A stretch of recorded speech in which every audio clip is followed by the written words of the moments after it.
Are you searching for fulfillment?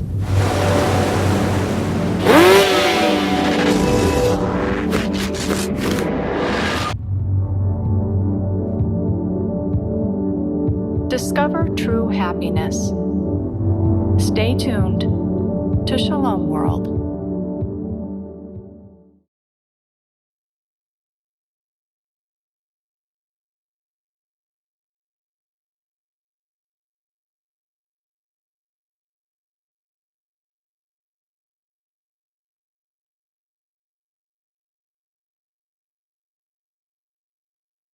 Hello and welcome to a time of excitement and inspiration.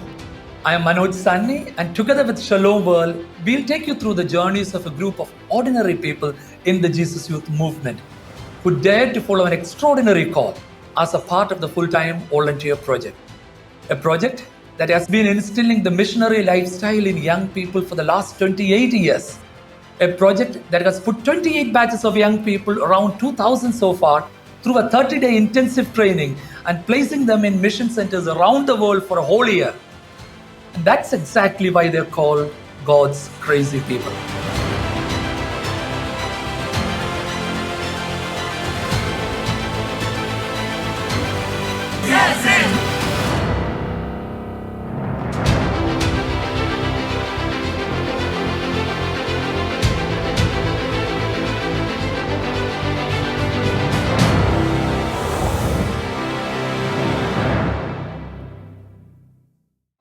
Today we have with us a young and dynamic girl from UK, the daughter of Roger and Maria Goretti, who holds a master's in pharmacy sciences.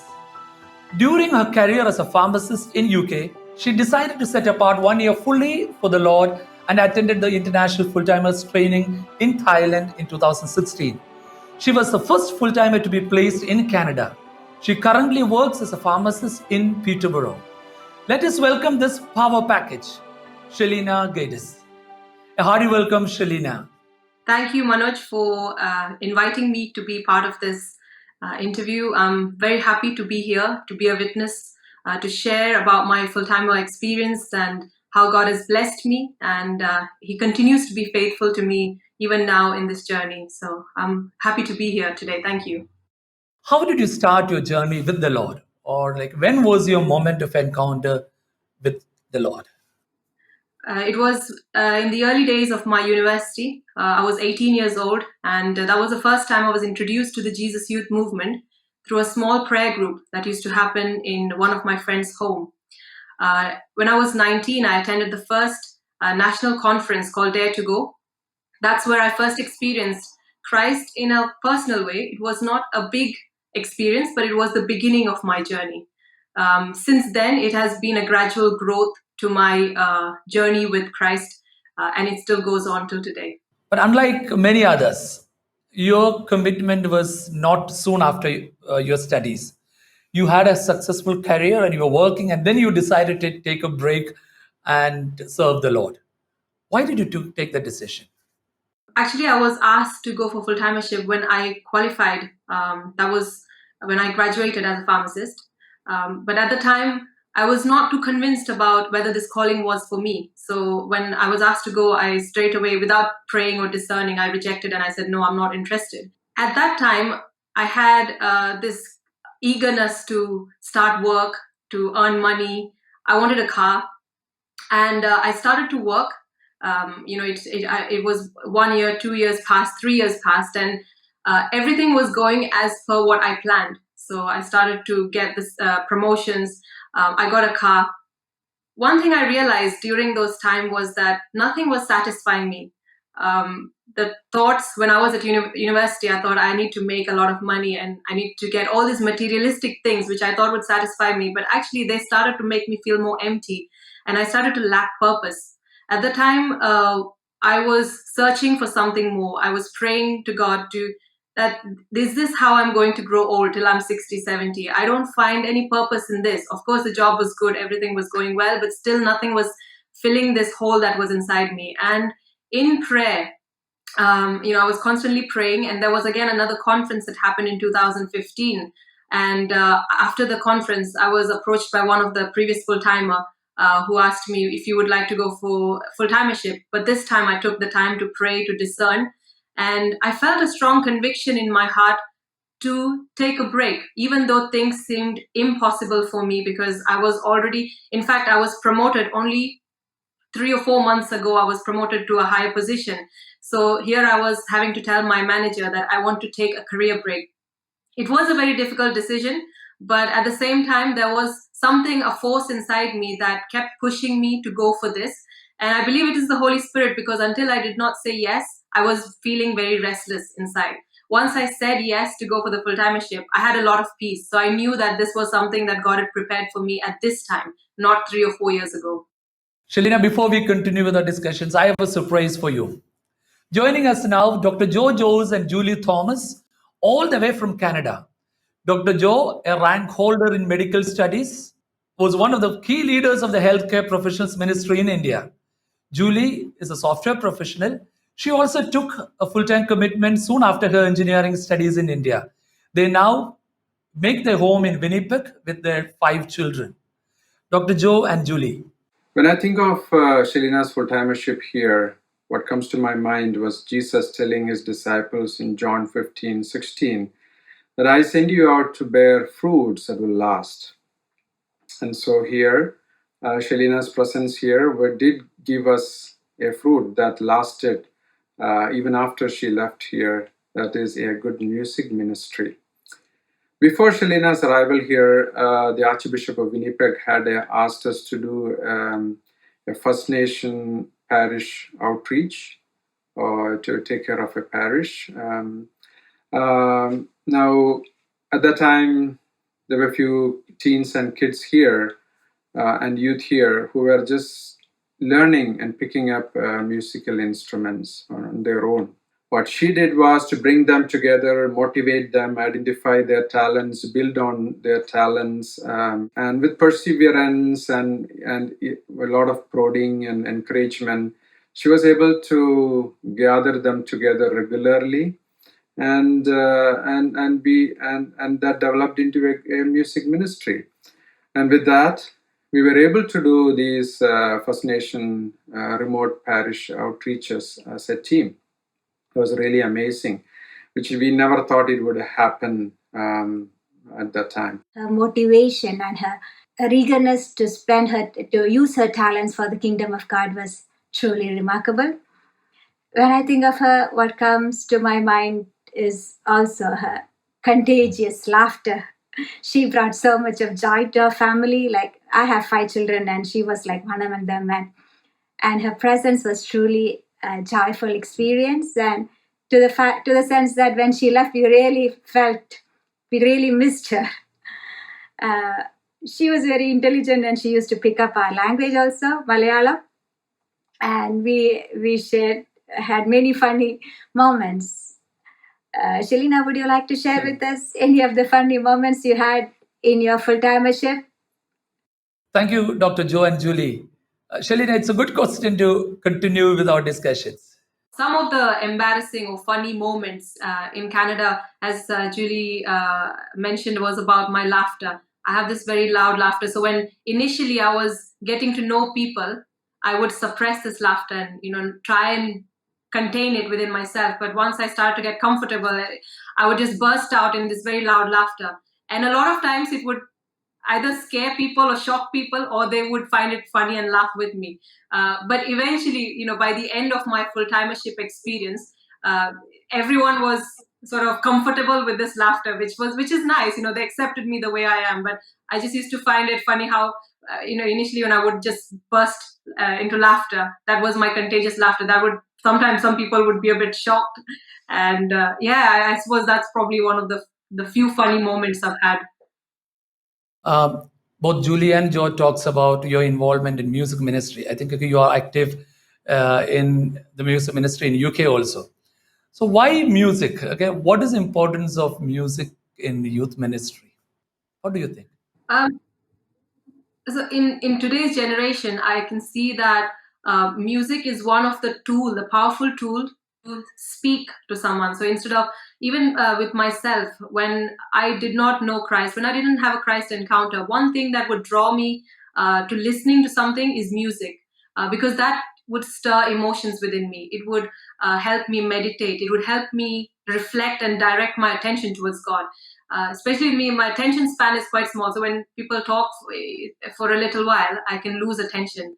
But with music, I've realized it's something that catches my attention. I want to hear more of it. And sometimes the lyrics will be a part, it'll be someone's testimony or some message in there that I needed to hear at that time. So when I realized that that's how I was drawn towards Christ, that was one of the ways that helped me draw towards Christ, I decided to use the same tool to evangelize to other youth.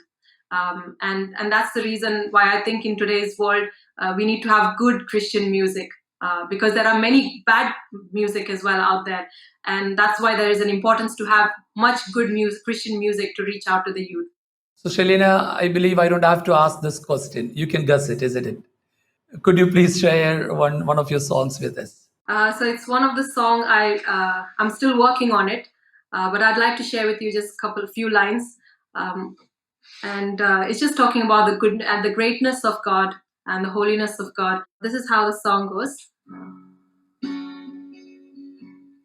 Here I am, oh Lord, come speak to me now. Take my heart, make me yours forever. Every breath I breathe, I long to live for you. You are the reason I live. Empty-handed, abandoned, I come before you, Lord. Take my heart, make me yours forever. Every pain, every sorrow, I place them in your hands. You are the reason I live. Blessed are you, Lord, and blessed is your holy name. You're the great I am, God Almighty. Every nation proclaim that you alone are holy. You're the great I am, God Almighty.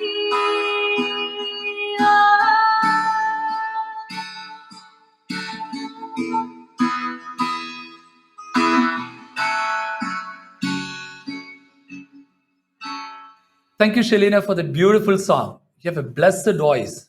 Thank you so much for sharing that song. We are all now empty-handed, abandoned, and we come before Him. Especially the whole world is going through this pandemic. The only thing we can do is exalt His name and say, Lord, you are in control, because we don't have anything with us.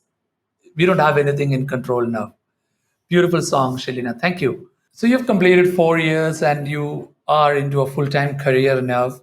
How does this full-timeship experience help you in living your life today? It has helped me massively. When I've returned from my 1 year full-timeship, that's when my real mission began. One thing that God spoke to me very clearly during my 1 year full-timeship is that you don't have to go to the ends of the earth to do mission. Your mission is where you are placed, and that starts from my home. That means starting with my parents, starting with my parish, starting with my friends around me. And God gave me opportunities to be a missionary in my home, in my parish, doing the confirmation group, leading the youth group, and not just that, but also in my personal life. I am now having a different relationship with God, and that's where I would like to share something that happened during my initial days when I was in Canada. Uh, because it was the first I was the first full-timer there. I did not know. I was a bit clueless as to what I was supposed to do. So I was placed in a convent for 3 months with the nuns, and most days it was just going to mass, coming back, sitting in adoration. There was a nice small chapel inside the convent itself, And many days I sat in prayer and I was expressing my frustration to God, and I was crying and telling God, God, give me, I'm a person that like to be in control of things. The moment things start to go out of control, I feel impatient and frustrated. And that is what was happening. God was surfacing, bringing all this to surface, what He wanted me to change, and He was molding me during that time. But at that time, it was a very difficult experience for me, and I was crying to and being angry to God, and just telling Him that, why did you bring me here? I want to do mission. I went with that zeal that I have to be showing and doing ministry work. And because that wasn't happening, I was not very happy. That was not in my control. I couldn't do it. And I remember God speaking to me something like this, that if I did not, how would you experience the comforting love of a father if I did not push you out of your comfort zone? And I experienced this profound love of God the Father during that time flowing in me, and I was just crying. I was sitting on my own and crying at the Blessed Sacrament Exposed, and I felt this inner love of God the Father comforting me, hugging me. That experience I still have today. See, before, if I did not have that experience, I would run to, if I'm down, I will go to my parents and share with them, or to my friends and share with them, but never to God. I would not think of going to God. When I was placed in that place in Canada there, because I didn't know many people and I wasn't comfortable to share with people, I had nobody else but God alone. If I shared with my parents, they would tell me, come back home tomorrow. If I shared with my friends, they would say, you made the silly decision to go for full-timership, so now you deal with it. Or probably like, they wouldn't understand me.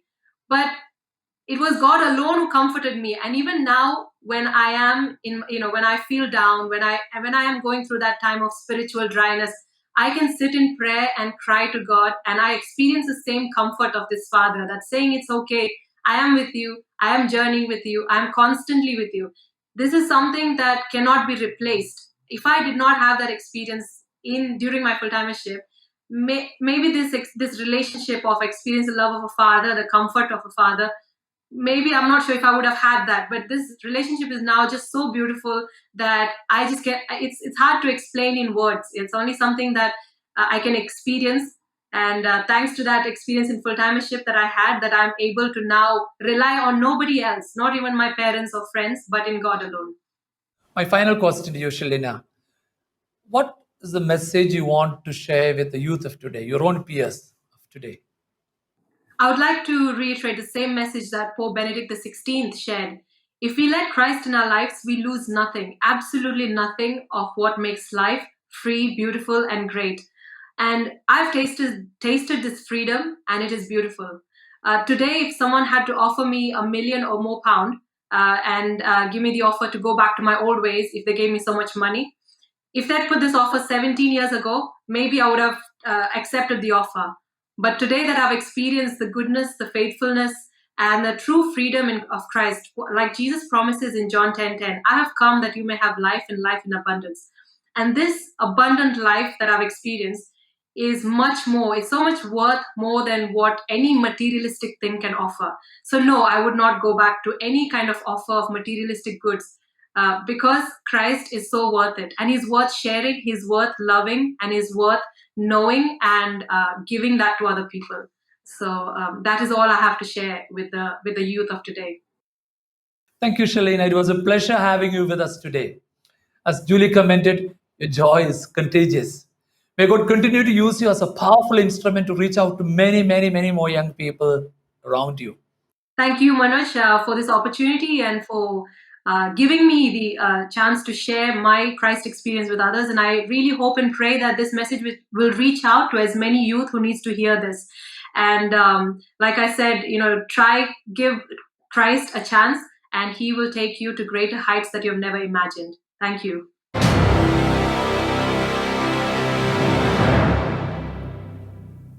Today we have a very special guest joining us, C.C. Joseph, one of the key leaders of the movement.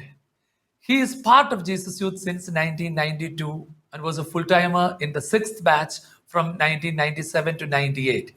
He served as a national and international coordinator of the Jesus Youth movement. He currently lives in India with his wife and 3 children and works as a director of Fourth Way Foundation, an NGO which works for the holistic development of children. C.C. Joseph. The Full-Timership Project churns out many individuals who are madly in love with Jesus and who are willing to be the joyful contradictions in the world they live in. It has built many committed individuals who live a genuine Christian life. One thing that vividly comes to my mind is that intoxicating smile on all those young people, especially after that commitment ceremony. It's so joyful and graceful. One of the main focuses of the Full-Timership Project is to be a missionary disciple. And during their time of commitment, the youngsters go out and live this calling to the fullest. And the beauty of this project is this is not just limited to their time of commitment, but they are encouraged to live it throughout their life. And we see so many youngsters, so many people who have taken up this one-year commitment, going out and living true Christian life and helping the church in so many different ways. So this Full-Timership Project is not just limited to the time of training or the time of commitment, but this is actually focusing on the whole life. And that is what actually helps in building missionaries for the church. Thank you, dear CC, for sharing about the focus of our training to form missionary disciples. As Pope Francis said in his first apostolic exhortation, Evangelii Gaudium, the church herself is a missionary disciple. And he made a proposal much more in the line of an evangelical discernment. He said, it is the approach of a missionary disciple, an approach nourished by the light and strength of the Holy Spirit. And he underlined it by saying, in virtue of their baptism, all the members of the people of God have become missionary disciples. So if any one of you listening to me now is inspired to answer a similar call and desire to be part of such a growing fellowship that will support you and keep you firmly grounded, then do get in touch with us. So that's it for today, friends. Let's keep each other in prayer and stay crazy for God until we meet again next week for the same program on Shalom World. For more exciting contents, watch shalomworld.org and download the free apps of Shalom World on your iOS and Android devices. Thank you.